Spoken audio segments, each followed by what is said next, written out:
What you want me to do, I'll be. What you want me to be, women on assignment. I'll say what you want me to say, I'll teach. What you want me to teach, I'll preach. What you want me to preach, women on assignment. Go, go, go, go, Hey. go, go, go, go, Hey. go, go, go, go. Women on assignment. I'll go where you want me to go. I'll do what you want me to do. I'll be what you want me to be. Women on assignment. I'll say what you want me to say, I'll teach. What you want me to teach, I'll preach.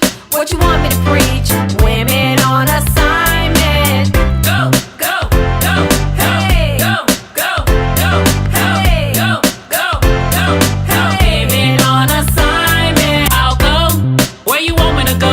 I'll do what you want me to do. I'll be what you want me to be. Women on assignment. I'll say what you want me to say, I'll teach. What you want me to teach, I'll preach. What you want me to preach, women on assignment. Go, go, go, go, Hey. go, go, go, go, Hey. go, go, go, go. Hey. Women on assignment. I'll go where you want me to go. I'll do what you want me to do. I'll be what you want me to be. Women on assignment. I'll say what you want me to say, I'll teach. What you want me to teach, I'll preach. What you want me to preach. It's gonna be great. Okay, hey ladies, we are on. Hello everyone, and welcome to Women on Assignment, another edition of the show. As always, we would like to thank you guys for your continued support and all the feedback that we've been receiving. We love you guys, and we really do appreciate that. I'm your girl, Leslie Mitchell. And I am Lakeisha, Marion. And I am Shamonia Wimberly. And we are Women on Assignment. Woo! So I know you guys are probably wondering, who is this person, this handsome gentleman sitting here with us? And we have a special treat for you all today. And he has something to do with our hot topic, because you know we always start our show off with a hot topic. And before I introduce him, our hot topic is really, about the struggle. Because the struggle can be real. You can find yourself in a situation where you're in a dead-end job. You're living paycheck to paycheck. And it's interesting that I said that, because somebody recently told me it's not really paycheck to paycheck, it's Thursday to Thursday, because you run out of money before your next paycheck. And then you have a burning desire that there's something in you that wants you to do better. You want more out of life, but you just feel like you can't make it. You can't find that thing that's calling you to your greatness. So our special guest, he has a phenomenal story, and always on our show, we want to encourage and empower people to let you know, hey, you can do what God has called you to do. You are destined for greatness. You just have to dig down deep and find that. So, our special guest is our good friend, our business partner, Mr. Ashton Henry. And he is an entrepreneur, a business owner. He is doing some amazing things in the business world. He's managing a business that's producing over $500,000 a month in sales. Wow. That's big, right? We got to get it. That's big.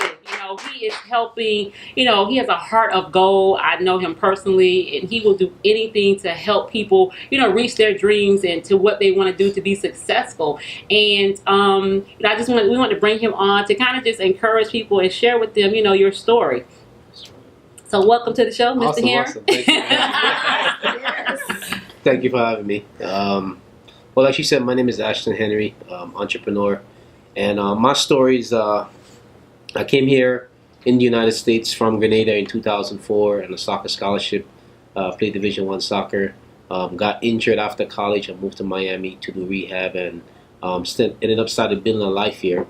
My first job actually in Miami was actually working construction, because at the time I didn't have the legal documents to have a regular 9-to-5 job, so to speak. So I just did whatever just so I could actually make ends meet.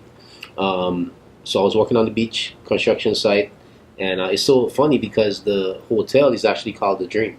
Wow. Wow. Isn't And every single day I went to work dreaming. Just dreaming about a better life, a better way, and it was really hard for me because, having gone through college and getting a degree from a prestigious college, it was really hard for me to deal with, knowing that I had to work construction after going through that. Right. and my soccer career didn't take off the way I wanted to after I got injured. Sorry, and it was just really tough, But I just decided that I had to get something done, and did that for a couple months. And I was out playing soccer one weekend. I ran into this gentleman who actually was the director of financial aid at a college in Miami, and the coach let him know that I had a degree and I would be a good person that he should, look into as far as getting an interview and so forth. And they invite me out to an interview, and it's so funny because when I actually brought in my resume, he left my resume at the park. So the following day, I get to the park and I see my resume all smushed up in water. Wow. So I got mad and I called him and I said, "Hey, what are you doing?" He asked me, I felt disrespected. I brought you my resume, and then he told me he actually put the resume under his bag and he forgot when he was leaving, just picked the bag up and walked away. So he was like, "What are you doing right now?" I said, "I'm home." He was like, "Well, can you come now?" So I was like, "Sure." So I got ready, put on a suit, went down there, got hired on the spot. So it was a blessing. They love, what I shared with them, my story, and got hired. Was working with the company for quite some time. I did almost 3 to 4 years there. Okay. At first, it was really hard because I was trying to make that transition from coming from college, working construction, not really using too much of my degree, what I learned, and then straight into business. It was really, it was a big shift. I wanted the job, but at the same time, a lot of things I was dealing with, I didn't really understand corporate America too much. And then you got to deal with all the politics, and it was just overwhelming. I was like, wow, that's what having a job is like, right? Wow. And I think about 4 or 5 months into the job, I finally started getting the hang of things, understanding how to handle myself in a environment, because prior to that, I just played soccer. Right. And I had a degree in business, but never really worked for anyone, because even while I was in college, my whole goal was to play soccer, not thinking too much after what would happen after college. I was just thinking about playing soccer. Right. So became the #1 admission representative in the college. They started paying for my master's. They started flying me across the country to train other admissions representatives on how to bring in students. I was actually contracted to bring in, I think, somewhere in the vicinity of like $250,000 to $500,000 in business for the college every single month. Because it was a month-by-month college. So every single month is a new semester. Gotcha. Right? Not like the traditional college where you have 3-month semesters, right? So it was a for-profit college, and you're as good as your last month. So it was really like a hustle, a struggle, every single month. Let's say, for instance, you had a great month this month. The next month you had, not that great of a month in terms of bringing in students. Then they will look at you as if, hey, you're on probation. What? And you can lose your job the following month if you don't produce. It was like, a real shark, dog-eat-dog type environment, And I just found a way to just work on my mindset more and just deal with helping people. Right. When I changed my, while I wasn't making that much money, I just changed my focus on really helping the students, because I remember the process I went through to come to the States and had someone helping me to understand how to get into colleges and stuff like that. So I became very successful doing it, but it was always more bills at the end of the month than money. Come on. And, Come on. Yes. It was crazy, when we actually, it was just a struggle, man, just a struggle. At first it was okay because it was just me. Right? After getting married and having a family, starting to have, we had our first kid, and it was just crazy, how it's amazing how you can actually be in a relationship with someone and you and that person combined might be making 6 figures, but you're still struggling, still staying in the hood. Right? And a lot of people don't understand that, now looking back on it, it's just simply amazing how the system is set up, just to kind of keep people entrapped in a certain, whether it be demographic or ecological, sociological setting. It's just, overwhelming to really think about it. But anyway, long story short, I was actually downstairs one day looking at, I was waiting on a student. It was a Forbes magazine on the table while I was waiting. So I just picked it up, started reading it, and in that magazine was the owner of Mmghtv College, where I actually was employed. as the number 38 millionaire in the United States. So I got mad. You know, not mad that he was a millionaire, just mad that I felt at that point in time, I just felt like I was selling myself short. Come on. Because here I was doing, you know, well over the amount of students I was supposed to. I was hired to bring in 7 to 8 students a month, and I was doing 15, 20 students a month. Wow. Right? And I was like, you know what? If I'm able to do this for them, and I had to learn all this, right? And I'm selling people on a $40,000 tuition. There is something out there that I can actually do to help me, you know, take myself out of this rut. Right? Right. And be able to, you know, I started listening to Jim Rohn, and I remember one of his favorite lines was "Profit are better than wages." Yes. And you know, it's so ironic that, you know, in college people don't really understand that while you're in college, yes, you get a degree, but the system is set up in a way for the education that you're learning is really to prepare you for someone's job. Come on. Not necessarily for you being an entrepreneur. Can you say that again? Say that one more time. Say that People one need more to time. hear that. I'm serious. No, and I didn't mean to cut you off, but when you said that, I was just having a conversation with my daughter yesterday, and just about that exact same thing about going to college, because oftentimes, you know, we grew up understanding, you know, you graduate from high school, you go to college to get what? A degree. A degree to do what? To get a job. To get a good job to help build somebody else's dream. Right. So I was just having that conversation when you said that with her. She's 16 and junior, and of course she wants to go to college and all. But I said, you know, you have to think about when you're going to college, is it going to be preparing you to be a business owner, not to go with the mindset that you're going to be working for someone else. Right. So think about what you want to do to understand whatever it is that you decided you want to do, that you can make that your business. And it's so one of the things that I actually used to do, because I would have students come to me and they'll say something like, "Oh, I want to do early childhood education," and I'll do a quick research on early childhood education, realizing that the max they would earn is like $26,000. Right. And you're gonna put yourself in debt $50,000 to get a degree, but your max you're gonna earn is $25,000 or $28,000, right? So you're just spinning your top in mud. So I literally would steer people away from even pursuing that degree. I'm like, hey, why not look at this? Why not look at that? You know, when you find out what really motivates and drive that person on a core, you can pretty much set them in the right direction. And I always tell the students, you know, when you go to college or whatever institution you attend, you got to tailor your education for what you really want to do. Yes. Even though, you know, because it's so structured, but people don't understand that even the things that you learn in college, by the time you actually graduate from college, it's obsolete. It's obsolete. You know, because the world of business or whatever thing, since you're changing and updating so fast with technology and everything that's happening in our world right now, it's just amazing, you know. Right. But while I was sitting there, I just had this epiphany, and I went upstairs, and you know, it went from literally every single month for a couple of years, I was receiving the #1 admissions representative. To the point where whenever they would come up to mention that award, they would just say Ashton again. Right? You know, people would say that, and one day this guy said to me, not too long after I saw that magazine, he said, "Yeah, Ashton can keep the checks, the plaques. I'll keep the checks." Oh. Wow. And I said, if I didn't have a kid, we'd be having a whole different conversation right now. You know, and it really hurt me when he said that, because of somebody that I respected and, you know, looked up to. But that was it for me. 2 weeks later, I walked in. It hurt me because I actually did like the job. I walked in. I gave her my resignation letter to HR. They tried to talk me out of it. I literally cried in the HR department, you know, because it was something that I really liked doing, you know.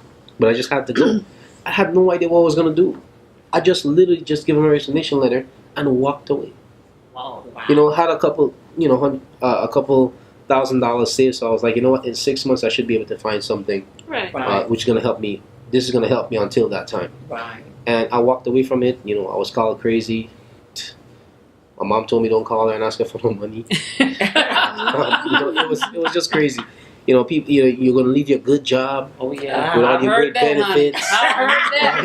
Lord, I don't heard that. It's so funny. You know, people don't understand that you can just walk away from a job and earn enough income where you can actually even pay your own insurance. That's right. Exactly. You know, That's just take care of your finances, because you have what happens you have two economies. You have your economy, and then you have the world's economy. Mm-hmm. And once you focus on getting your economy right, Mm-hmm. then you can participate better in what happens in the world economy. So you always have to focus on cash flow, bringing money in, right. right, and not necessarily having a job or a title. Mm-hmm.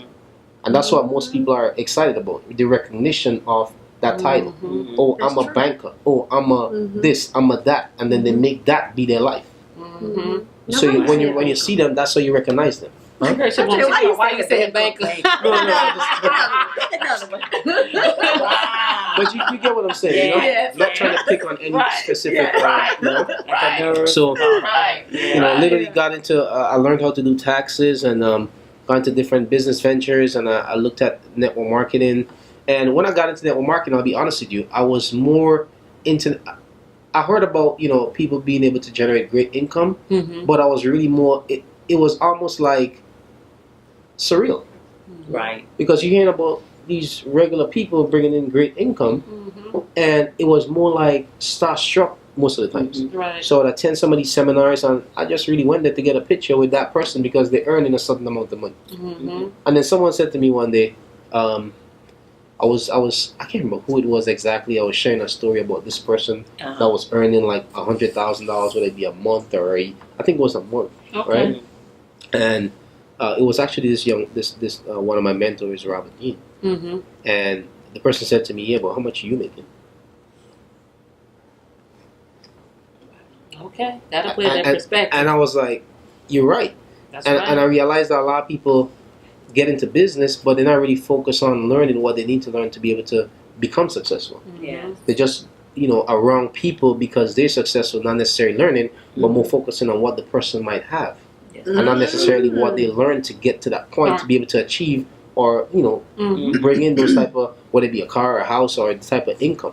So I just switched my whole focus on applying myself. I became a book junkie. I became a seminar junkie. I would just be listening to audios when I'm driving, you know, home. Just literally, my bank account was in negative, and I was still find a way. I thank God. It's so funny. Like my bank account was literally one time $900 in negative, and for some reason, I was able to charge a Tony Robbins seminar on the account, Wow. and it was already in negative. It went to through. be. That was meant to be. It went through. Yeah. You know, It was and meant to be. you know, it's so funny. I have a friend named Dave in Orlando, Mhm. and we were having that conversation one time. He was like, you know, I've literally watched you go from, you know, your bank account being in negative to Wow. trying to get a book, and you couldn't afford a book. The book get denied, and I'm trying to say, hey, you know, I forgot my card, right? I just wanted to get that book, or I'll go to the bookstore and sit there and read the book, right? And Wow. I just went through different things. Went in a business venture with someone. Started doing real estate, and next thing you know, the person, we had a certain amount of funds to use, and he turned that funds into his personal account. Wow. You know, and it was just crazy. We're building a business, and all of a sudden, the money that we had to build the business just turned into his personal bank account. Mm. You know, for his expenses and all that stuff. So I walked away from it. Then I got involved with a next business person, you know, doing taxes. Lost $80,000 in a month, and that put me flat on my face. You know, literally for 6 months, I did absolutely nothing in my life. Nothing. I was just home, stressed out, put on a whole bunch of weight, and just depressed and in a dark place. And I remember it was 2014 World Cup soccer that actually got me motivated about life again. Wow. It was in August. Never forget. I was so excited watching the games. Just seeing those guys running around just brought me back to when I was playing like that, right? And I started running. One day I just got up and ran like 5 miles, right? And I couldn't run the next day because just imagine not doing anything for a certain time frame and just exerting yourself so much. Like my legs was blistered up, under my feet, my thighs was sore and everything. And I couldn't able to walk literally for the lactic acid that built up so much in my body. I wasn't able to walk for 2 or 3 days. And after that, I just started continue running. I lost a whole bunch of weight, got my mind right, started listening to audios again, and just, literally trying to lift myself up. And then this business, fell into my lap, and kind of going through the process with the services, I was able to get a significant increase in my credit score. And at that point, I was like, this thing works. So I started sharing it with people, and it just took on a life of its own. And you guys already know what the story is about. We already know what you're doing. we already know what you're doing. The change is like, what's the story? So listen to your story. I heard like a couple of things, and one was that you didn't quit, even though you went. You were at a high. You were at a high at some point, and you went to a low. And you dealt with that, but then you found it in you again to get back up and do something. Oftentimes, people, they'll get to a low and they can't get over that. They can't get out of that. Right? That's true. And I heard you say, you listen to a lot of audiobooks and do a lot of reading, and things of that nature. So, my question would be maybe, when people are at a low, and maybe you ladies can all chime in, when people are at a low, when they tried everything they could think of trying, when they're just sick and tired, and it seems like nothing is working, what do they do to continue? What would we suggest? What would you ladies say, or Ashton? You can also. I would say, just hearing what Ashton input was on it, I would say, even with him, how he saw that soccer, they were running, he decided to get up and run. In life, you just can't stay where you are. I believe in life that we all go through things. You're going to be in a situation, you may be going through a situation, you may be coming out of a situation, but it's up to you if you're going to stay right where you are. Because either way you look at it, you could be in a situation, you could be coming out, or you could be going in one situation. So my whole intake is, I believe that if you can look up, you can get up. That's just my input. We all go through things in life, but the thing is, are you going to stay there? That's true. You can't sit there and wallow in it. If you did it once, the God that we serve, he could do it all over again. That's true. So my thing is, get up. You don't have to stay where you are. Right. Right. Shake yourself off. Whatever you got to grab hold to, something that Ashton said, he saw the soccer. Whatever you got to grab hold to, what he used to do back in the days, the guys running, whatever it is that you probably achieved, that God probably brought you out of, grab hold to that and get yourself back up. You can't stay there, because guess what? Your family is dependent on you. That's true. You got to get up. That's true. That's just my intake on it. That's true. So, no, you go ahead. First of all, I want to back up real quick. I just want to let you guys know that what you guys are doing with this show and really empowering people is really a great initiative, and you guys want to commend you guys for doing that as well, because you're really helping people, and a lot of times people don't understand is that those stories will help you no matter where you are in life. Someone went through that same difficulty or something similar, it should actually help you. So definitely want to give you guys a massive shout out on having this show and even inviting me to the show. Thank you. So I remember one of the things distinctively that I heard Tony Robbins say was putting yourself in peak state, right? So what happens is when we go through different setbacks and stuff, people just dwell on those struggles, right? But if you can, you see, your mind works like soil, right? It doesn't matter what you plant, whatever you plant, you will reap, right? So your mind doesn't care what information you put in it. Yes. So I think a lot of times we need to cycle ourselves out, or like you were saying, put yourself in a peak state where you can remember some of your wins in the past. Yes. Yes. Right? Think about how you felt back then. Yes. Right? And relive that. Yes. And then, literally, getting up and putting yourself in that state, like just making your body feel like tense or however you felt. Because, when you're having a winning moment, your body's like alert. Yes. Right? So you got to put yourself in that peak state. And from then, it's a psychological, thing that happens where you Yeah. All right, so we're going to, that was getting good. All right, so we're gonna take a quick commercial break, because we got to pay the bills, and we'll be right back.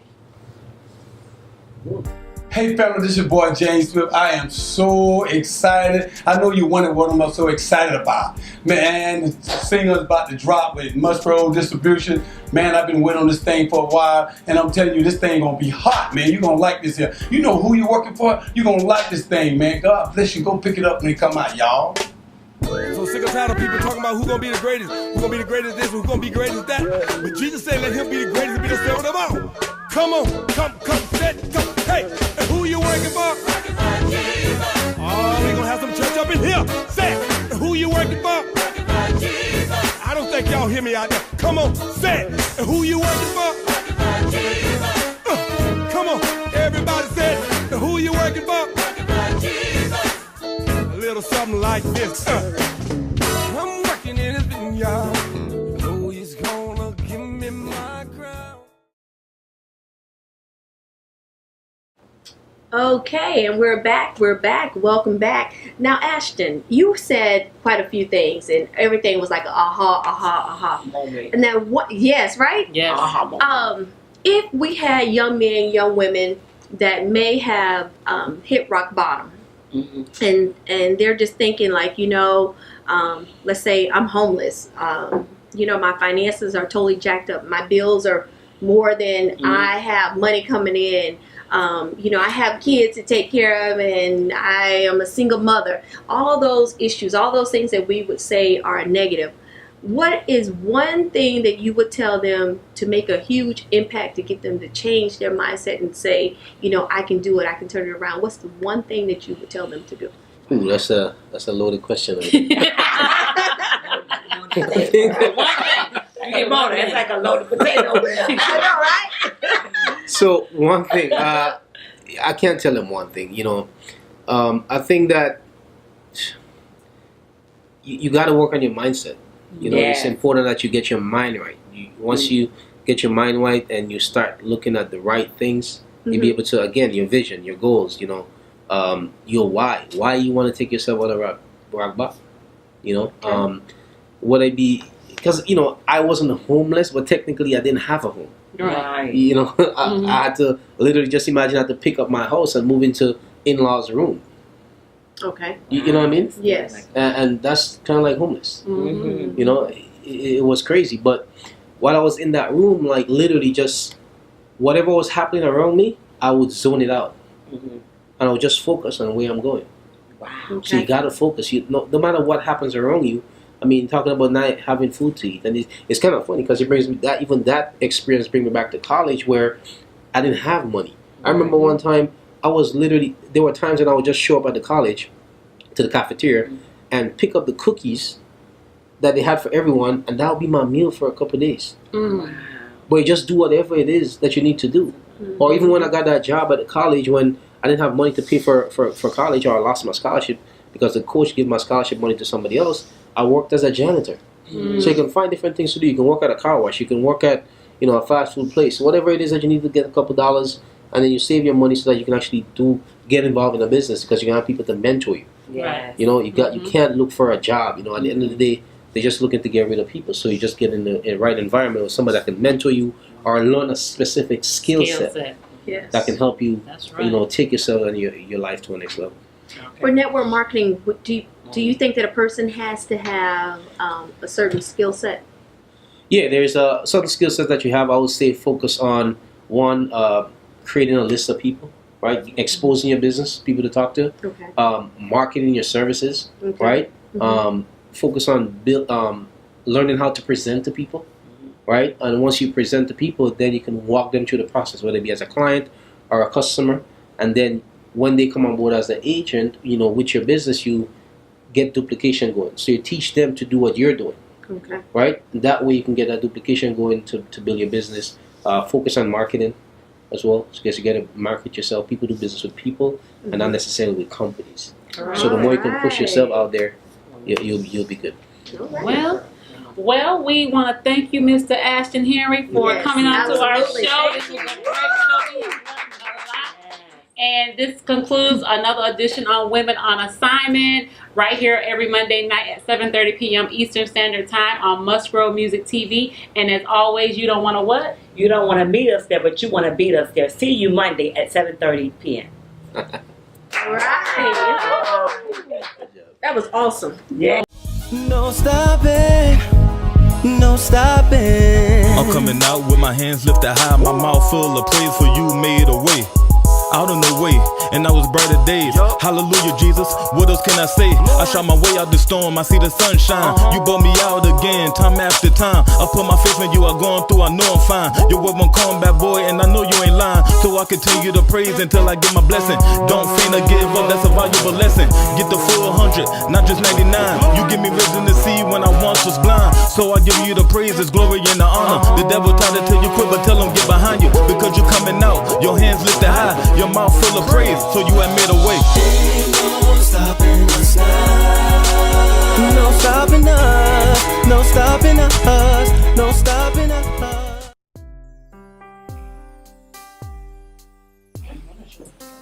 Yeah. Oh my gosh, isn't that Gloria Russell? He sang that gospel song, Let the Glory Return. Oh my god, I love that song. You know what? I need her autograph. Let's go catch her. Alright?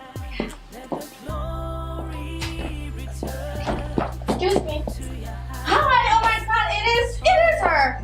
It is Gloria Russell. How are you? How you doing, man? We're so excited to meet you. We were just talking about you and that song that you sung. Oh my god. Let the glory return. God bless you. Thank you so much. As a matter of fact, I have that song. I downloaded it from iTunes. That's what you listen to now? Yeah. Dance, Oh my gosh. I love it. I love it. Oh. Oh yeah. Glory.